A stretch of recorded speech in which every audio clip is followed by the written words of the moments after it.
喂，hello，hello，各位，hello，又係我啊，黃昏髮型屋客觀評論啊，咁又係講下支持啦，炎明熹啦，點解呢？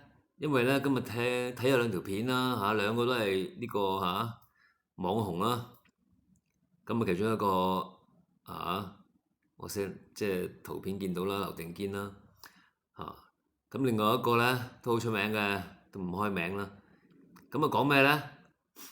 劉定堅咧就話其實炎明熹所有嘢咧佢都估到晒嘅，話 TVB 就狂怒，咁要封殺炎明熹，所以咧呢段時間咧其實佢都揾唔到有唱片公司啊或者有啲媒體啊肯簽佢，因為驚俾 TVB 反面。原來咁大威力啊 TVB 啊！30年前啊，即係我唔係太信咯話當然佢一定係即係嬲之前唔續約啦，係咪？佢大台封晒佢，合理啊，正常啊。即係但係你話可以令到支持從此係唔能夠發展得成功，即係最多做下啲細眉細眼，即係話而家呢個 show 啊，即係呢個舞台劇啊，高坤嗰個啊，係咯，佢意思即係話只可以做翻啲咁嘅細眉細眼冇乜機會大中華啊、亞洲啊、台灣啊封殺晒你喎話，即係佢話 TVB 嘅幕後咧，直情係大陸成個大陸嗰個權力嘅勢力啊，即係佢講到真係好似真嘅一樣。咁佢話自己上過北京做嘢啦，即係知道上面啲架構啦，係咯。咁但係問題一間 TVB 就可以令到大陸好有權勢嘅人，即係會封晒一個女仔，即係做到咁絕，同埋咁大勢力，係咪真啊？喂，大公報都有報導佢嘅新聞喎，報導我支持喎，出席呢個記招喎，雪藏之後喎，係咯。咁我又唔係完全信咯，少少會係，咁唔通 TVB 唔做嘢咩？係咪先？喂，咁但係即係間 TVB 封殺咗就唔生咁呢個係咩世界啊？係咪啊？你冇料到梗係唔生啦。喂，如果你勁嘅就自然會生噶啦，係嘛？自然有出路噶啦。喂，台灣有關 TVB 事？我唔信咯，係咯，台灣都封殺埋喎，可以，我真係又點解啊？我唔係好信喎呢樣嘢。就算即係支持唔可以再上去大陸做佢嘅想做嘅嘢啊！喂，咁淨係喺香港發展都有好多樂迷支持佢啊，係咪先？都夠做啊，係嘛？咁台灣都可以做㗎。係嘛？滾石唔通關你香港事啊？唔係關你大陸事啊？咁台灣有台灣嘅媒體㗎嘛？唱片係咪啊？咁阿 Gem 都係咁㗎啦。當年俾人封殺，但係咪一樣係？不過佢上大陸啦，咁解啦。而家你話佢唔俾你上大陸啦，係咪？但係唔係一定要去大陸㗎，係嘛？香港掂都掂㗎。香港如果支持佢嘅人係夠都得㗎，淨係香港揾食都夠啦。你估唔夠啊？係咪？同埋咧，最緊要佢未來有冇歌出嘅啫。我覺得唔係講話你封殺到就死嘅，玩晒咩？大把 TVB 封殺嘅，佢之後咪又紅，係嘛？唔會話你隻手遮天噶嘛，俾條路嚟行下噶嘛。始終我相信你嘅實力有就得噶啦。喂，我喺 YouTube 係咪？喺嗰啲媒體都大把宣傳機會啦。如果你有個好嘅作品，啱唔啱啊？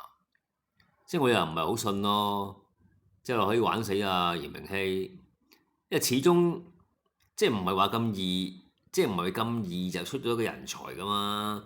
唔係你話捧過嚟喺度會紅噶嘛？你都要人哋信服噶嘛？你都要啲歌迷啊、粉絲啊、支持者啊中意先得噶嘛？係嘛？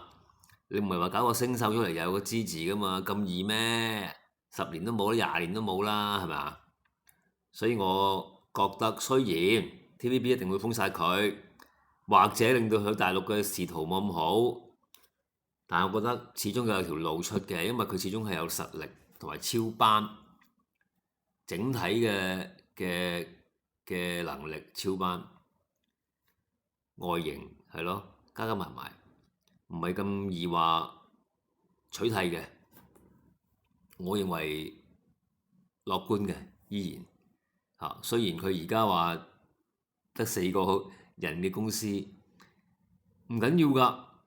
總唔知佢有個好嘅 show 出，同埋好嘅迴響，有好嘅歌，就自然有人睇㗎啦，唔會死嘅，係咯。佢講到佢死梗咁樣，我唔係好信嚇。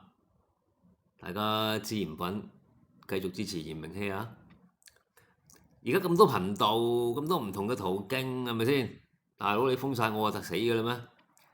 好聽就得㗎啦，好聽啊，淨係點擊都賺錢啦，係咪啊？YouTube 即係好多方法嘅，係咯。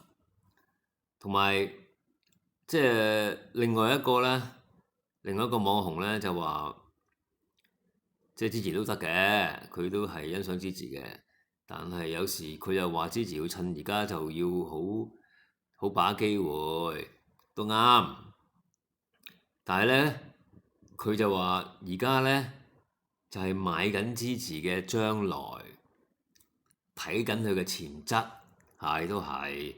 但係佢話咧，如果講而家支持嗰個聲勢啊，或者嗰個出色點啊、出色度啊，即係其實佢話都未及之前嘅泳兒嚇，咁我又唔同意咯，係啊。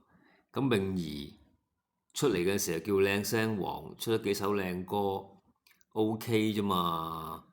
去到而家都未真正大紅過，冇人話過佢係超級，係咪？天后一線尾啫喎，泳兒。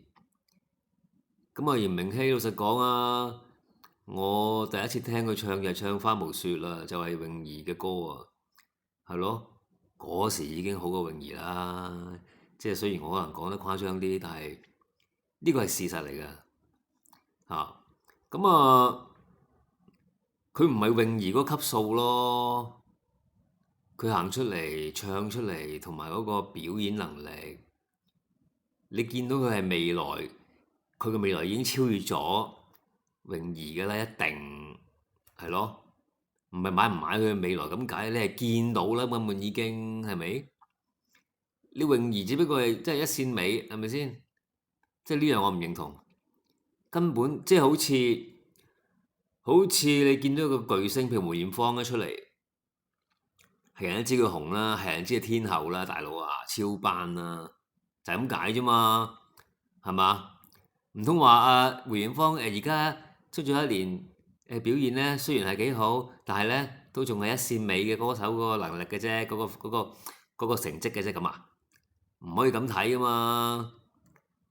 你知道佢未來一定超卓啊嘛，係咪啊？即係好似阿 Gem 咁，15、16歲知道佢未來一定超卓㗎，係咪？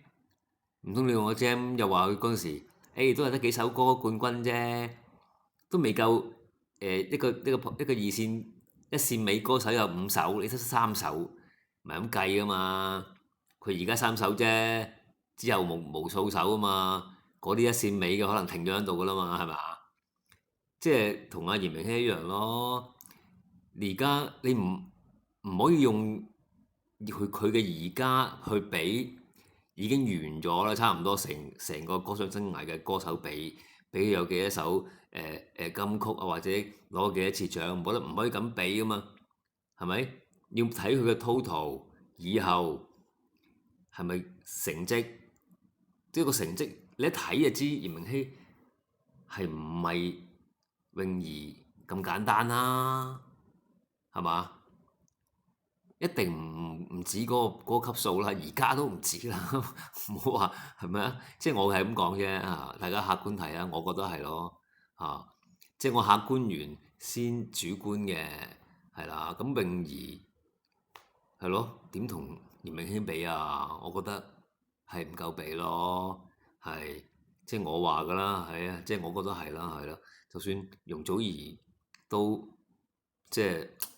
都不外如是啦，即係如果比起嚴明熙，我認為啊，即係只要嚴明熙發展得正常咧，咁佢一定係超越容祖兒同埋鄭秀文嗰類㗎啦，即係我認為啦，嚇唔知大家點睇啦嚇，即係今日聽到兩個網紅講兩樣嘢，我都唔係咁同意嘅，係唔係太同意啊？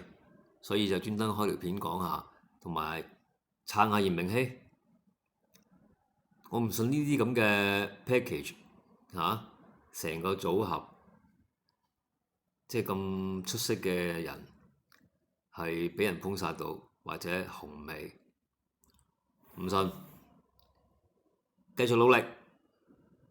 好啦，今日傾住咁多先，點讚分享，謝謝。